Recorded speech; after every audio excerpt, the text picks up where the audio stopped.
Eto talaga yung nagpagaling ng UTI ko. This past few weeks kasi, nagkaroon ako ng UTI. Sobrang sakit. Pag umiihi, nahihirapan talaga ako. Tapos ang sakit ng dito ko hanggang dito sa balakang.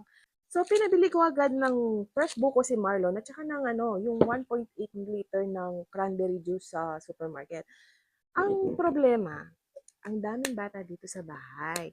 So, hindi lang ako yung umiinom, napapamahal ako.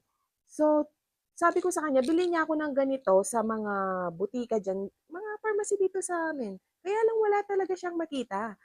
So, nag-search ako sa Black App, nakita ko to. Buti na lang, mabilis siyang dumating. Tinitik ko siya ng 2 capsule a day. Nung with pain pa ako. Pero nung wala nang gaanong sakit, ayun, 1 capsule na lang per day.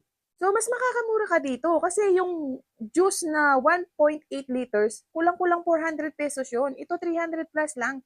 60 capsules na siya. Wala ka pang kaagaw. Diyos ko, ikaw na makakaubos nito kung lagi kang nagkaka-UTI. Tapos, yung expiration pa niya is next year pa, August 2026. So, saan ka pa? Kung gusto niyo din to, check niyo na lang yung yellow basket dyan or dun sa comment section. Lalagay ko yung link kung saan ko siya nabili. Bye!